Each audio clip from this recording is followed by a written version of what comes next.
بسم اللہ الرحمن الرحیم۔ السلام علیکم۔ وہ بیگ ہاتھ میں تھا، میں لاؤنج میں داخل ہوا، لیکن سامنے کوئی بھی موجود نہیں تھا۔ اس کے چہرے سے ایک خوشی سرشاری سی جھلک رہی تھی۔ اس کی آنکھوں کی چمک بتا رہی تھی جیسے وہ کسی کو دیکھنے کے لیے بے تاب سا ہو رہا ہے۔ وہ آگے کی جانب بڑھ رہا تھا۔ ہر جانب ایک مقدس سی خاموشی براجمان تھی۔ اس خاموشی میں قدموں کی چاپ خلل ڈال رہی تھی۔ وہ ایک کمرے کے سامنے رکا، ایک ہاتھ دستک دینے کے لیے اٹھایا، پھر اگلے لمحے ہینڈل پر ہاتھ رکھا اور دروازہ کھلتا چلا گیا۔ اس نے کمرے میں قدم رکھا۔ کسی ایئر فریشر کی دل فریب سی خوشبو اس کے نتنوں سے ٹکرا رہی تھی۔ اے سی کی خنکی بھی پھیلی ہوئی تھی۔ اس کی بے چین نظروں نے صوفے پر بیٹھے وجود کو اپنی نظروں کے حصار میں لیا تھا۔ صوفے پہ بیٹھے وجود کا لبوں تک جوس کے گلاس والا ہاتھ رک گیا۔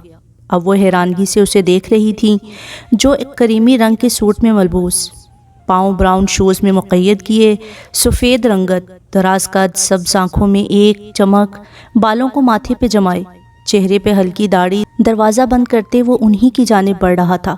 وہ اپنے باپ ہی کا عکس تھا۔ وہ بے ساختہ اسے سوچنے لگی تھی۔ السلام علیکم ماں۔ وہ چونک سے گئی تھی۔ ہاتھ میں تھاما جوس کا گلاس سامنے شیشے کی ٹیبل پہ رکھا تھا۔ وعلیکم السلام، وہ مدھم سے لہجے میں بولی تھی۔ ان کے چہرے پر سنجیدگی سی چھا گئی تھی۔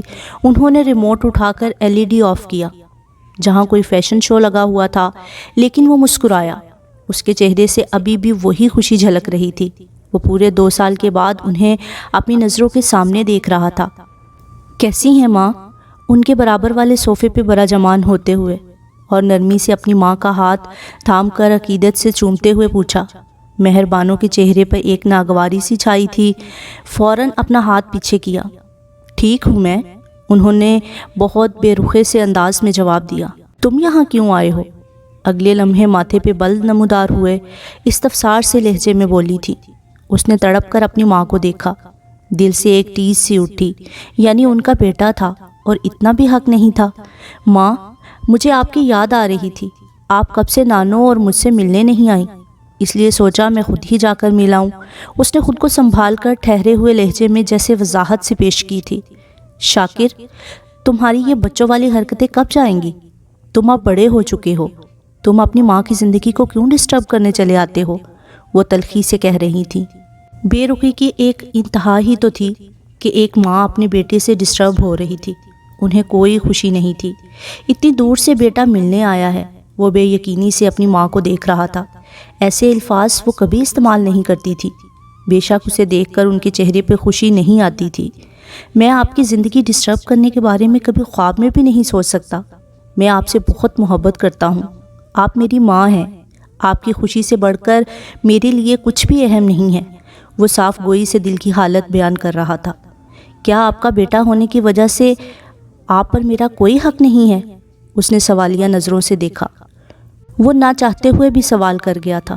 تمہیں اگر مجھ سے پیار ہے، میری خوشی کا خیال ہے تو مجھ سے ملنے مت آیا کرو۔ وہ اس کے سوال کو نظر انداز کر گئی تھی۔ تمہیں دیکھ کر مجھے تکلیف کے سوا کچھ نہیں ملتا۔ تم میرے ماضی کی نشانی ہو۔ میں ماضی کو بڑی مشکل سے بھلا چکی ہوں، اور تم پھر سے مجھے ماضی کی یاد دلانے چلے آتے ہو۔ وہ اٹھ کر کھڑکی کے سامنے جا کھڑی ہوئی تھی۔ سنہری ریشمی پردے ہٹاتے ہوئے کھڑکی کے پٹ کھولے تھے، جیسے اندر کے اضطراب کو کم کرنے کی کوشش کی تھی۔ اسے لگا تھا یہ الفاظ نہیں، کسی خنجر کے وار ہیں جو اس کے وجود کو زخمی کر رہی ہیں۔ اس سب میں سب سے زیادہ خسارہ تو اسے ہوا تھا، جو ماں باپ کے ہوتے ہوئے بھی یتیموں جیسی زندگی بسر کر رہا تھا۔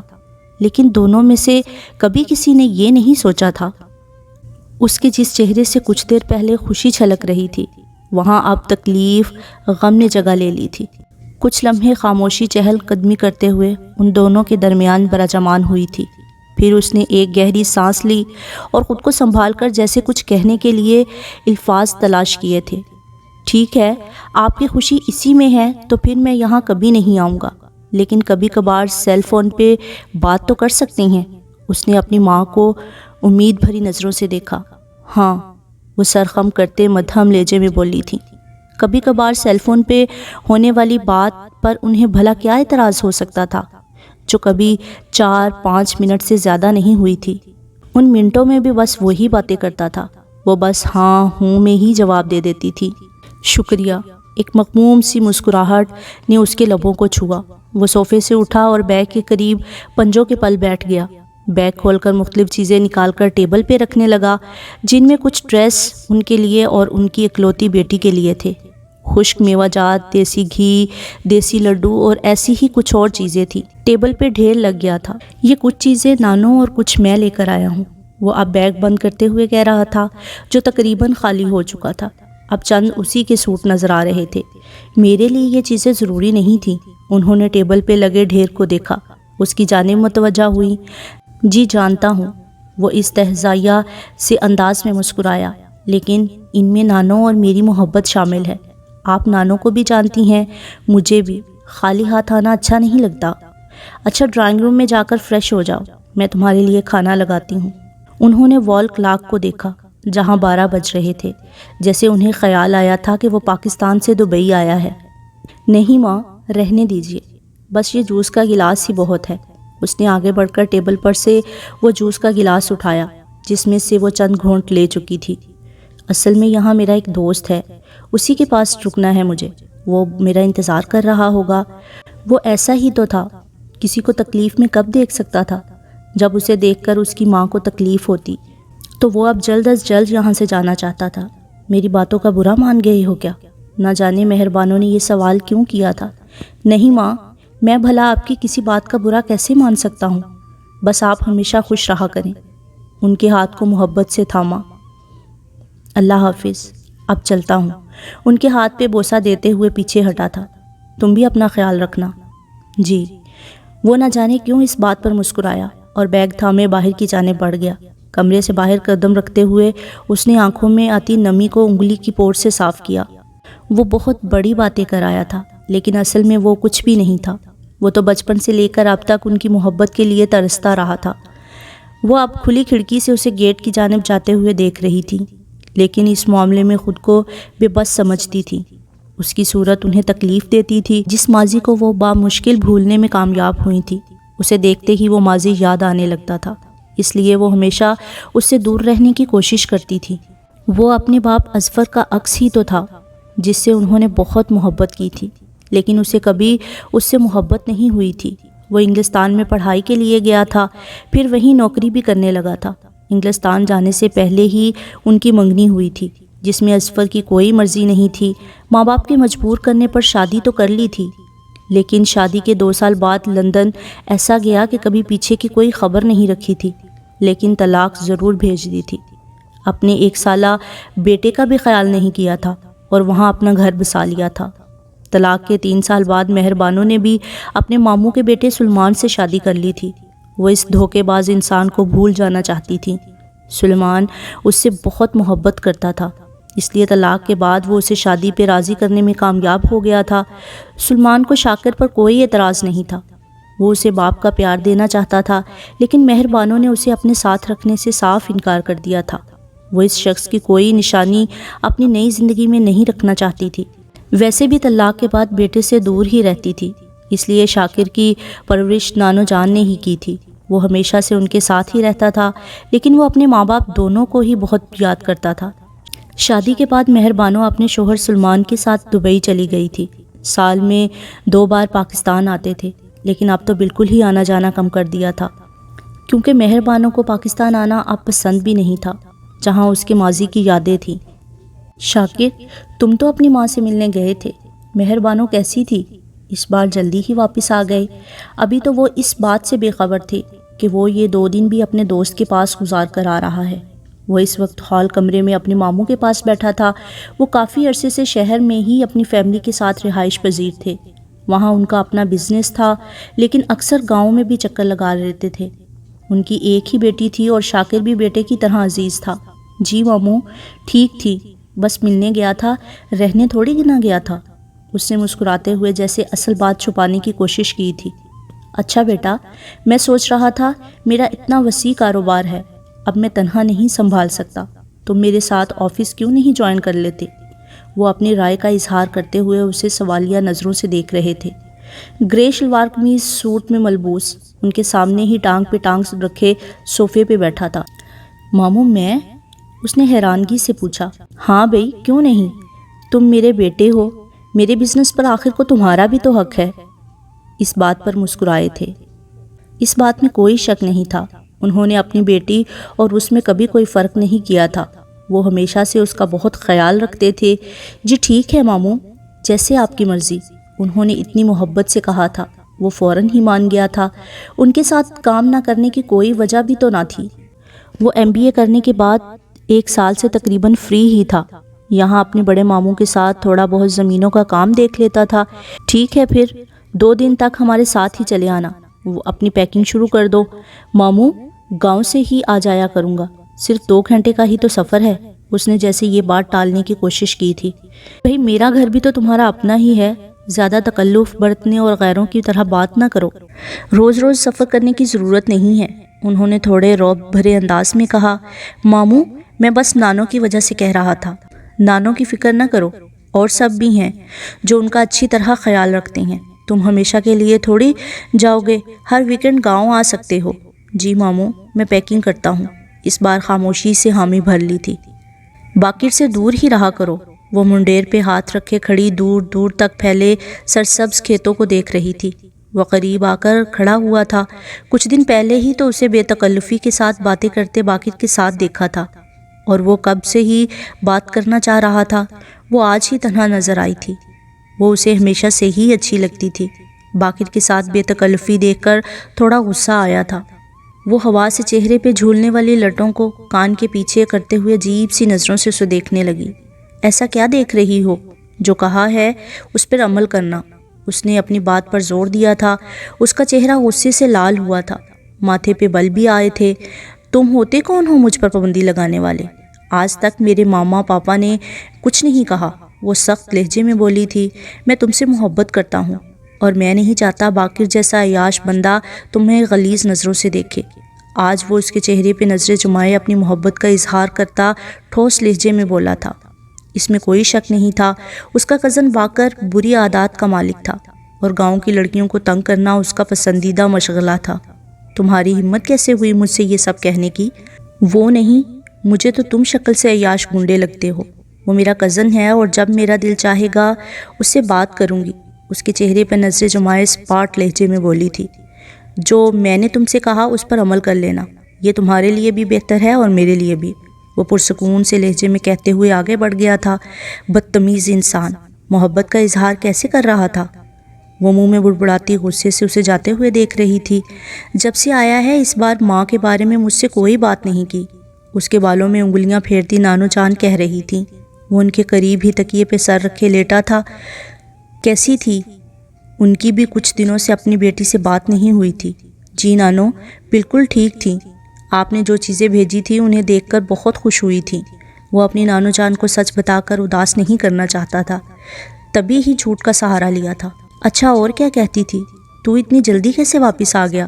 اب جلدی سے بتا، مجھ سے کیا چھپا رہا ہے؟ تیری یہ خاموشی ایسی نہیں ہے۔ اس کے چہرے پہ نظریں جمائے نانو جان نے سوالوں کی بوچھاڑ کر دی تھی۔ وہ آنکھوں موندے لیٹا تھا۔ آخر وہ ان کے ہاتھوں ہی میں بڑا ہوا تھا، انہوں نے ماں بن کر پالا تھا۔ اس کی خاموشی کیسے محسوس نہ کرتی؟ میری پیاری نانو، ایسی کوئی بھی بات نہیں ہے، اس نے مسکراتے ہوئے جیسے انہیں مطمئن کرنے کی کوشش کی تھی۔ ٹھیک ہے، مجھے ذرا اپنی ماں کا ابھی نمبر ملا دے، میں خود اس سے پوچھتی ہوں کہ تو نے میرے بیٹے سے کیا کہا ہے۔ جب سے آیا ہے خاموش اور اداس سا رہنے لگا ہے۔ نانو جان اسے محبت بھری نگاہوں سے دیکھتے بولی تھی۔ ان کی تو اس میں جان تھی، اپنے بیٹوں کی طرح عزیز تھا، وہ بھلا اسے اداس کہاں دیکھ سکتی تھی؟ نانو بس آنے سے منع کیا ہے، اور تو کچھ نہیں کہا۔ اس نے ایسے کہا تھا جیسے اس کے لیے معمولی سی بات ہو، نہ چاہتے ہوئے بھی اسے یہ بات بتانی پڑی، کیونکہ جب تک وہ اصل بات نہ جان لے اسے سکون سے نہیں رہنے دیں گے۔ نانو کے چہرے پر ایک رنگ آ کر گزر گیا تھا۔ یہ سن کر انہیں بھی تکلیف ہوئی تھی کہ وہ کیسی ماں تھی جس نے کبھی اپنے بچے کی پرواہ ہی نہیں کی تھی۔ انہوں نے شادی کے وقت بھی تو اپنی بیٹی سے کتنا کہا تھا، معصوم بچہ ہے، اسے تمہاری ضرورت ہے، اپنے ساتھ لے جاؤ، لیکن وہ صاف انکار کر گئی تھی۔ کبھی کبھی مل لوں گی، اس سے زیادہ میں کچھ نہیں کر سکتی۔ اچھا تو اداس نہ ہو، میں اس سے بات کروں گی۔ میرے بچے سے ایسا کہنے کی ہمت کیسے ہوئی اس کی؟ نانو جان خود کو سنبھال کر بولی تھی۔ نانو آپ کوئی بات نہیں کریں گی، ان کی خوشی اسی میں ہے، اور میں ان کی خوشی سے بہت زیادہ خوش ہوں۔ وہ اٹھ بیٹھا تھا، اور ویسے بھی میری اصل ماں تو آپ ہیں جو میرے ساتھ ہیں، اور مجھے کسی کی ضرورت نہیں۔ اف، یہ انسان بچوں کی طرح ہر وقت دادوں سے چپکا رہتا ہے۔ کمرے میں قدم رکھتی انم اسے دیکھ کر بڑبڑائی تھی، جو اب نانو جان کو اپنے ساتھ لگائے ان کے کندھے پہ سر رکھ کر بیٹھا تھا۔ بھئی انم، میرے پاس آ کر بیٹھو، اسے بیڈ کے سامنے چیئر پہ بیٹھتے دیکھ کر نانو جان بولی تھی۔ نہیں دادو، میں یہاں ٹھیک ہوں، وہ شاکر کو گھورتی بولی تھی، جو اب اسے مسکراتی نگاہوں سے دیکھ رہا تھا۔ نانو، کوئی ہماری محبت سے جیلس ہو رہا ہے، اسے زج کرنے سے باز نہیں آیا تھا۔ خبردار، جو تو نے میری پوتی کو تنگ کیا، وہ بھی مجھے تیری طرح ہی عزیز ہے۔ وہ اس کی شرارت سمجھ چکی تھیں، تبھی مصنوعی سخت لہجے سے تنبیہ کر رہی تھی۔ اچھا جی، نہیں کرتا تنگ آپ کی پوتی کو، وہ مسکرایا۔ دادو، اس کو سمجھا دیں، مجھ سے فضول باتیں نہ کیا کرے، اس نے جیسے شکایت لگائی تھی۔ نانو، ذرا پوچھیں پوتی صاحبہ سے کون سی فضول بات کی ہے؟ اس نے مسکراہٹ دبائی ہوئی تھی۔ شاکر، بس کرو، میری بچی کو تنگ نہ کرو، نانو نے آنکھیں دکھائی تھیں۔ ماما، شاکر ہمارے ساتھ کیوں جا رہا ہے؟ اس کا اپنا کوئی گھر نہیں ہے تو اس کا مطلب یہ نہیں کہ ہمارے گھر رہنے لگ جائے، وہ ناگواری سے بولی تھی۔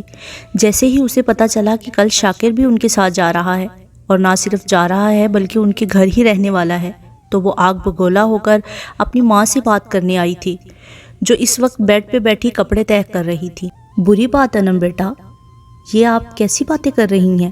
وہ آپ کے پاپا کے کہنے پر ہی آ رہا ہے، وہ جب بھی چاہے وہاں رہ سکتا ہے، وہ کوئی غیر تو نہیں ہے، ہم اس کے اپنے ہی ہیں، انہوں نے ٹھہرے ہوئے لہجے میں جیسے اپنی بیٹی کو سمجھانے کی کوشش کی تھی، جس کے چہرے پہ ابھی بھی غصہ نظر آ رہا تھا۔ ماما، وہ مجھے بالکل اچھا نہیں لگتا، مجھے پسند نہیں کہ اب وہ ہمارے گھر آئے، وہ منہ پھلا کر بولی تھی۔ کیوں؟ اس میں کیا برائی ہے؟ ماشاءاللہ سے اتنا اچھا بچہ ہے، ہر کسی کے ساتھ عزت و احترام سے پیش آتا ہے، سب کا خیال رکھتا ہے۔ ان کے لہجے میں شاکر کے لیے محبت ہی محبت تھی۔ پتہ نہیں اس نے آپ پر کیا جادو کر رکھا ہے، کبھی تو مجھے لگتا ہے میں آپ کی کوئی سوتیلی اولاد ہوں، اور آپ مجھ سے زیادہ اس سے پیار کرتے ہیں، وہ خاصے جذباتی انداز میں بولی تھی۔ بھلا اسے کب یہ بات پسند تھی کہ کوئی شاکر کی تعریف کرے؟ پاگل نہ ہو تو، بھلا تمہاری جگہ کوئی لے سکتا ہے؟ کیا الٹی باتیں سوچتی رہتی ہو؟ اپنی بیٹی کا ہاتھ محبت سے تھاما تھا اور اس کی بدگمانی دور کرنے کی کوشش کی تھی۔ ٹھیک ہے اماں جی، اللہ حافظ، جلد ہی چکر لگائیں گے۔ ماموں جان نے ان کے ہاتھ پہ بوسہ دیا۔ آج ان کی واپسی تھی اور شاکر بھی ساتھ جا رہا تھا۔ جیتے رہو بیٹا، اپنا خیال رکھنا، نانو جان نے اپنے بیٹے کے کاندھے پہ ہاتھ پھیرا تھا۔ نانو، آپ نے اپنا بہت زیادہ خیال رکھنا ہے اور وقت پر اپنی میڈیسن لینی ہے، میں روز آپ سے کال پر پوچھا کروں گا، شاکر نے نانو جان کو اپنے ساتھ لگاتے ہوئے کہا تھا۔ شاکر، اپنی نانو کی فکر چھوڑ دو، ہم پہلے سے زیادہ خیال رکھیں گے، اس بار بڑی مامی بولی تھی۔ اس میں کوئی شک نہیں تھا کہ سب ہی ان کا بہت زیادہ خیال رکھتے تھے۔ مہربانو، اس بار تم نے شاکر کے ساتھ اچھا نہیں کیا۔ آج بہت دنوں کے بعد مہربانوں کی کال آئی تھی۔ حال چال پوچھنے کے بعد نانو اپنے نواسے کے بارے میں بات کرنا نہیں بھولی تھی۔ اماں، آپ سب جانتی ہیں، پھر بھی ایسی باتیں کرتی ہیں، وہ گویا شکوہ کن لہجے میں بولی تھی۔ وہ تمہاری اولاد ہے، اس کا کیا قصور ہے؟ بھلا جو تم یوں اسے نظر انداز کرتی ہو، اس کا باپ وہاں اپنی بیوی بچوں کے ساتھ خوشحال زندگی گزار رہا ہے، اور ماشاءاللہ سے تم اپنے شوہر بچوں کے ساتھ خوش ہو۔ اس کے بارے میں دونوں میں سے کبھی کسی نے نہیں سوچا، جو کسی یتیم کی طرح زندگی گزار رہا ہے۔ تو نہیں جانتی بیٹی، بچپن سے لے کر اب تک تجھے کتنا یاد کرتا ہے۔ آج وہ اپنے نواسے کی محبت میں اپنی بیٹی کو کھری کھری باتیں سنانے لگی تھی۔ اماں، میں بے بس ہوں، اسے دیکھتی ہوں تو اس کے باپ کا چہرہ سامنے آ جاتا ہے، ایسے لگتا ہے وہی سامنے کھڑا ہے۔ اس نے اپنی طرف سے اپنی ماں کو اپنی بے بسی بتانے کی کوشش کی تھی۔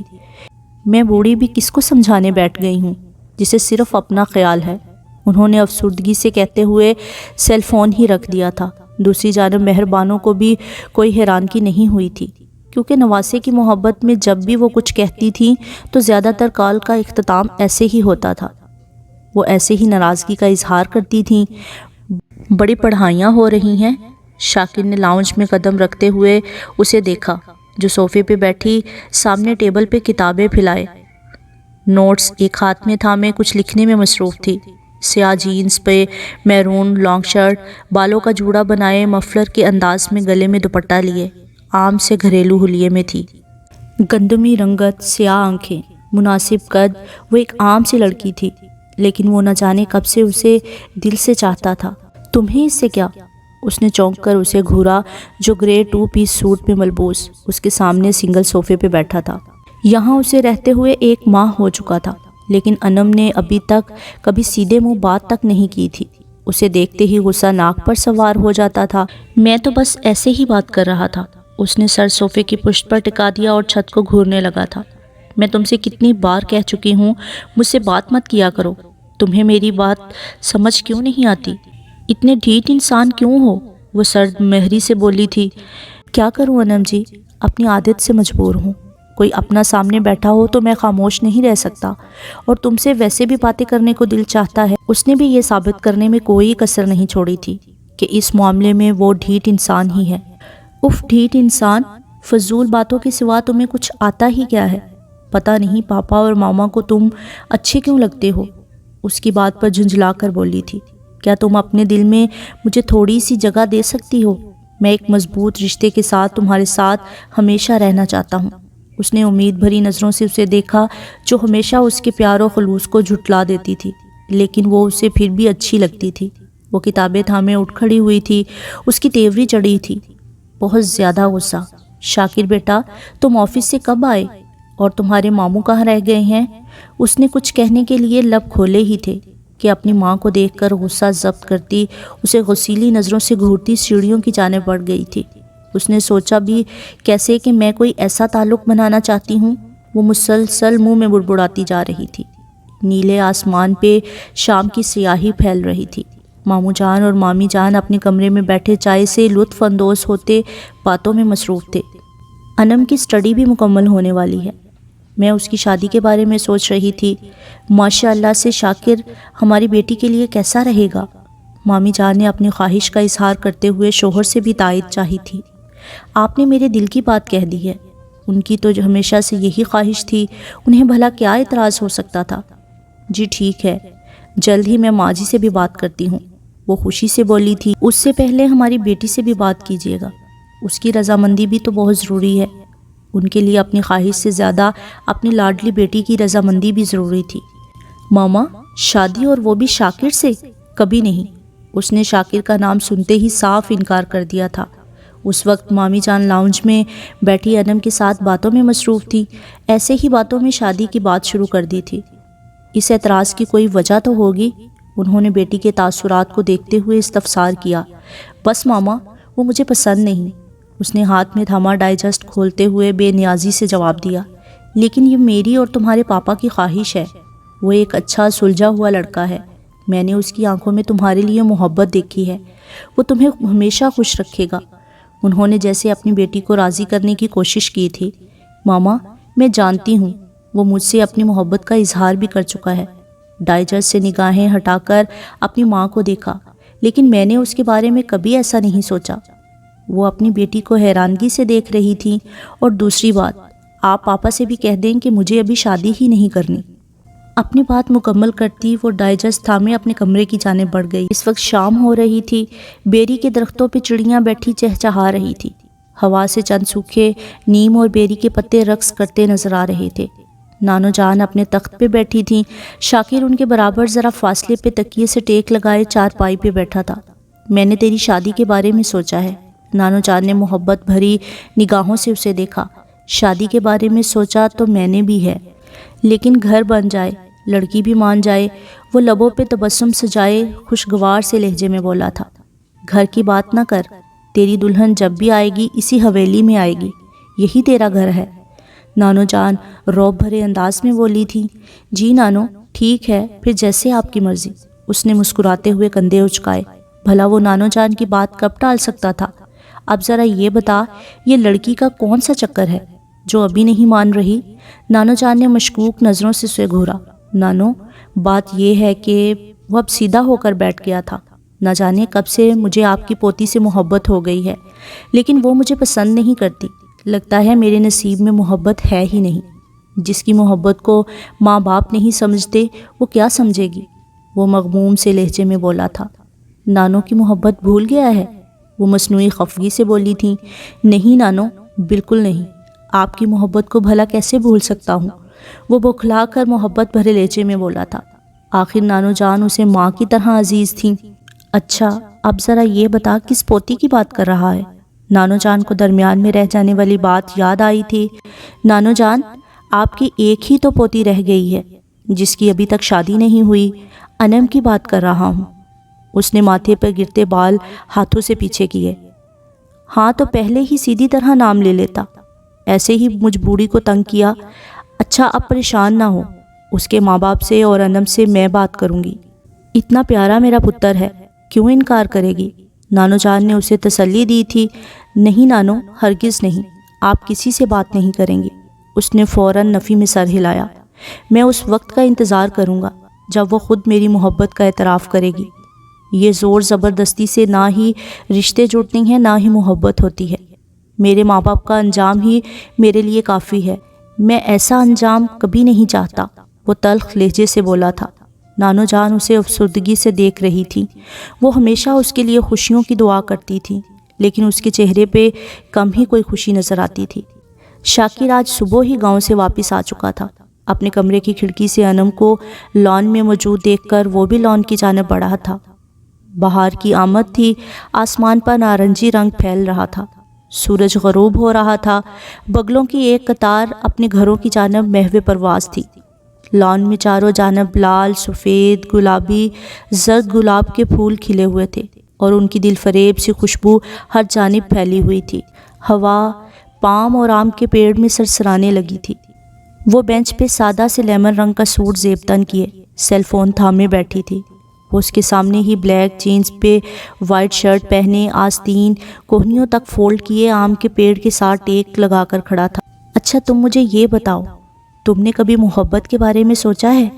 اس کے چہرے پہ نظریں جمائے پوچھ رہا تھا۔ کاش کہ تمہاری یہ باتیں کسی دن ماما اور پاپا سن لیں، پھر ان کو بھی پتہ چل جائے کہ تم کتنے بے شرم، آوارہ، بدتمیز انسان ہو، جسے کسی لڑکی سے بات کرنے کی بھی تمیز نہیں ہے۔ وہ خونخوار نظروں سے اسے دیکھتی ہوئی بولی تھی۔ بے شرم، آوارہ، بدتمیز، وہ اس کے الفاظ دہراتا مسکرا رہا تھا۔ او ہو کزن، ایک لقب ابھی بھی بھول رہی ہو، ایک دیوانہ بھی تو ہوں جو تمہیں چاہتا ہوں۔ اب کی بار شریر نظروں سے اسے دیکھا۔ کاش کہ مجھ پہ ایک قتل معاف ہوتا تو میں تمہیں اپنے ہاتھوں سے مار کر ایک نیک کام سر انجام دیتی۔ وہ دانت پیس کر اسے بولی تھی کہ جیسے ابھی کچا چبا جائے گی۔ میں تمہاری یہ خواہش پوری کر سکتا ہوں، تم اسے شادی کر کے خوشی سے یہ نیک کام سر انجام دے سکتی ہو۔ میں باقاعدہ وصیت نامہ لکھ دوں گا کہ میری پیاری بیوی کے ہاتھوں میرا قتل معاف ہے۔ وہ اسے زج کرنے سے باز نہیں آیا تھا۔ شاکر، تم مجھے کیوں تنگ کرتے ہو؟ اس کے چہرے پہ نظریں جمائے تھکے تھکے سے لہجے میں بولی تھی۔ میری غلطی کہاں ہے مجھے نہیں پتا، لیکن ہمیشہ سے تم میرے دل کو بہت اچھی لگی ہو۔ اس نے دل کے مقام پہ ہاتھ رکھا تھا۔ کبھی یہاں ہاتھ رکھ کے میری دھڑکنوں کو محسوس کرو، دل کی ہر دھڑکن میں صرف تم شامل ہو، وہ محبت سے سرشار لہجے میں کہہ رہا تھا۔ ایک لمحے کے لیے سب کچھ بھول کر وہ اس کی آنکھوں میں دیکھنے لگی تھی، جہاں اسے صرف اپنا عکس اور محبت کے دیے ہی نظر آئے تھے۔ تم میری زندگی میں آنے والی پہلی اور آخری لڑکی ہو، تمہارے علاوہ میں کبھی کسی اور لڑکی کے بارے میں سوچ بھی نہیں سکتا۔ تم نے کبھی نہ کبھی کسی لڑکے سے شادی تو کرنی ہے، اگر مجھ سے کر لو گی تو حرج ہی کیا ہے؟ میں تمہاری ہر خواہش پوری کر سکتا ہوں، تمہیں ہمیشہ خوش رکھوں گا۔ اس بار لہجے میں ایک منت سی تھی۔ افسوس، میں تمہاری ہر خواہش پوری نہیں کر سکتی۔ وہ سر جھٹک کر آسمان پہ محو پرواز کبوتروں کو دیکھنے لگی تھی۔ اچھا، ایک خواہش تو پوری کر سکتی ہو، اگر میں مر جاؤں تو ہمیشہ دعاؤں میں یاد رکھنا۔ وہ ایک آس سے جیسے کہہ رہا تھا، اس کے چہرے سے ایسے لگ رہا تھا جیسے وہ کہیں اور ہے۔ میں تمہاری ایسی باتوں سے متاثر ہونے والی نہیں ہوں، ایسی باتیں صرف فلموں کہانیوں میں اچھی لگتی ہیں، اور زندگی کا کوئی بھروسہ نہیں ہوتا، کیا پتہ میں تم سے پہلے مر جاؤں۔ اس نے تلخی سے کہتے ہوئے کندھے اچکائے۔ میری دعا ہے کہ میری زندگی بھی تمہیں لگ جائے، وہ جیسے تڑپ کر بولا تھا۔ بس کرو شاکر، ایسی باتیں تمہارے منہ سے اچھی نہیں لگتی، وہ مسکرائی جیسے مذاق اڑایا ہو۔ وہ نہیں جانتی تھی کہ بعض اوقات ہمارے ساتھ کچھ ایسا ہوتا ہے جس کے بارے میں وہم و گمان بھی نہیں ہوتا، پھر سوائے افسوس کے کچھ باقی نہیں رہتا۔ شاید وہ اس بارے میں کچھ جانتی تو آج اس کی محبت کو نہ جھٹلا رہی ہوتی، جو محبت شاید اسے بھی تھی لیکن وہ اعتراف نہیں کرنا چاہتی تھی۔ اس کی غیر موجودگی میں اس کے بارے میں سوچنا، اس کی باتوں کو یاد کر کے تصور میں مسکرانا، یہ محبت ہی تو تھی، لیکن وہ ابھی لا علم ہی رہنا چاہتی تھی۔ مجھے ایسے لگتا ہے کہ تمہیں بھی مجھ سے محبت ہے، لیکن تمہاری انا کا محل درمیان میں آ جاتا ہے۔ اسے گہری نظروں سے دیکھتے ہوئے گلاب کے پھولوں کی کیاری کی جانب بڑھا تھا۔ یہ محض تمہاری خوش فہمی ہے، مجھے تم سے صرف نفرت ہے، وہ سخت لہجے میں بولی تھی۔ اس کے چہرے پہ ایک رنگ آ کر گزرا تھا، جیسے اس کی کوئی چوری پکڑی گئی ہو۔ اوکے جناب، مان لی تمہاری بات۔ وہ آدھا کھلا سفید گلاب کا پھول توڑ کر اس کی جانب بڑھا تھا۔ تمہاری یہی نفرت ایک دن میری محبت میں بدل جائے گی، اتنا تو مجھے اپنی محبت پہ یقین ہے، اور اس دن تم خود محبت کا اعتراف کرو گی۔ لبوں پہ گہری مسکراہٹ سجائے گلاب کا پھول اس کی جانب بڑھایا تھا۔ اس خوش فہمی سے باہر آ جاؤ۔ گلاب کا پھول تھام کر اس کے چہرے پہ مارا تھا اور تیزی سے اٹھ کر چلی گئی تھی۔ اس نے جھک کر گھاس پہ گرا گلاب اٹھایا اور افسردگی سے اسے جاتے ہوئے دیکھا۔ درخت، ہوا اور پھولوں نے بھی اسے ہمدردی سے دیکھا تھا، وہ بھی جیسے ایک دیوانے کے غم میں شریک ہو رہے تھے۔ رات کی سیاہی پھیل چکی تھی، آسمان سفید سرمئی بادلوں کے گھیرے میں تھا۔ بادلوں کی گن گرج کے ساتھ سفید بجلی کی چمک دور دور تک پھیل جاتی تھی۔ اس کے کمرے میں زیرو بلب آن تھا، ہلکی نیلی روشنی پھیلی ہوئی تھی۔ وہ ایک اضطراب کسی کیفیت میں کروٹ پہ کروٹ بدل رہی تھی، لیکن نیند اس کی آنکھوں سے کوسوں دور تھی۔ نیند کیوں نہیں آ رہی؟ وہ جھنجھلا کر بیڈ گراؤنڈ سے ٹیک لگا کر اٹھ بیٹھی تھی۔ وال کلاک کی جانب نظریں مرکوز کی تھیں، جہاں 11:30 بج رہے تھے۔ یہ شاکر ابھی تک کیوں نہیں آیا؟ گیٹ کھلنے یا گاڑی کی بھی کوئی آواز نہیں آئی۔ اسے بے ساختہ شاکر کا خیال آیا تھا، جو 7 بجے گھر سے اپنے دوستوں کے ساتھ ڈنر پر گیا تھا، لیکن ابھی تک نہیں آیا تھا۔ عموماً زیادہ سے زیادہ لیٹ بھی 10:30 بجے تک گھر آ جاتا تھا، اور آج تو موسم بھی خراب تھا۔ وہ چپل پاؤں میں مقید کیے اٹھ کھڑی ہوئی اور کھڑکی کے پٹ کھول کر گیراج کو دیکھنے لگی تھی، جہاں دوسری گاڑی موجود نہیں تھی۔ نم ہوا تیزی سے اس کی جانب بڑھی تھی، بوندا باندی شروع ہو چکی تھی۔ نمی سے بوجھل ہوا نے اس کے بال چہرے پہ بکھیر دیے تھے۔ وہ کھڑکی کے پٹ بند کرتی پیچھے ہٹ گئی تھی۔ دل بے چین سا کیوں ہو رہا ہے؟ کیا مجھے شاکر کی فکر ہو رہی ہے؟ نہیں، شاید ہاں، کزن بھی تو ہے، چاہے جیسا بھی صحیح۔ اسے اپنی کیفیت کی سمجھ نہیں آ رہی تھی۔ وہ الجھی سی خود سے سوال و جواب کرتی بیڈ پہ بیٹھی تھی۔ اس لمحے دروازے پہ زور سے دستک ہوئی تھی۔ اس نے بھاگ کر دروازہ کھولا۔ اس کے سامنے ہی مامی جان کھڑی تھیں، جن کے چہرے پہ پریشانی کے واضح آثار تھے۔ ماما، آپ اس وقت؟ سب ٹھیک ہے؟ اس کے دل کی دھڑکن تیز ہوئی تھی۔ اس سے پہلے کہ وہ کچھ کہتی، وہ سوال کرنے لگی تھی۔ بیٹا، اپنا خیال رکھنا، کمرہ اچھی طرح لاک کر لو، ہم ہاسپٹل جا رہی ہیں۔ بیٹا دعا کرنا اللہ خیر کرے۔ ابھی شاکر کے کسی دوست کی کال آئی ہے کہ اس کا ایکسیڈنٹ ہو گیا ہے، وہ پریشان لہجے میں بتاتی فوراً واپس پلٹ گئی تھی۔ اس لمحے انا کا محل چکنا چور ہوا تھا۔ اس کی دل کی دھڑکنوں میں ایک انتشار سا برپا ہوا تھا۔ دل کے بند دروازے کا قفل کھلا تھا۔ اس نے جیسے محبت کو خوش آمدید کہا تھا۔ کھڑکی سے باہر بادل زور سے گرجے تھے، تیز آندھی چلنے لگی تھی۔ کھڑکیوں کے پٹ کھلے تھے، ریشمی سفید پردے پھڑپھڑانے لگے تھے۔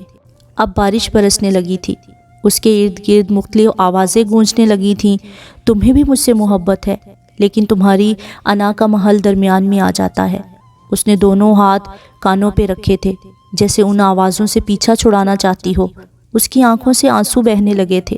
وہ دروازے کے ساتھ ٹیک لگائے فرش پر بیٹھ گئی تھی۔ مامو جان ICU کے سامنے دیوار سے ٹیک لگائے پریشان کھڑے تھے۔ مامی جان تسبیح ہاتھ میں تھامے چیئر پہ بیٹھی زیر لب کچھ پڑھ رہی تھی۔ شاکر کا ایک دوست بھی ICU کے سامنے بے چین سا ٹہل رہا تھا۔ اسے بھی کسی نے کال کی تھی، پھر اسی نے مامو جان کو اطلاع دی تھی۔ ڈاکٹر اور نرس ICU سے باہر آئے تھے۔ وہ دونوں تیزی سے ان کی جانب بڑھے۔ I'm so sorry۔ ڈاکٹر نے مامو جان کے کاندھے پہ ہاتھ رکھتے ہوئے افسوس سے سر نفی میں ہلا دیا۔ انہوں نے شدت غم سے آنکھیں بند کی تھی۔ بند آنکھوں سے آنسو بہنے لگے۔ ہم نے اپنی جانب سے پوری کوشش کی ہے، لیکن خون بہت زیادہ بہہ چکا تھا۔ کئی اندرونی چوٹوں کے ساتھ سر پہ بھی شدید چوٹ آئی تھی۔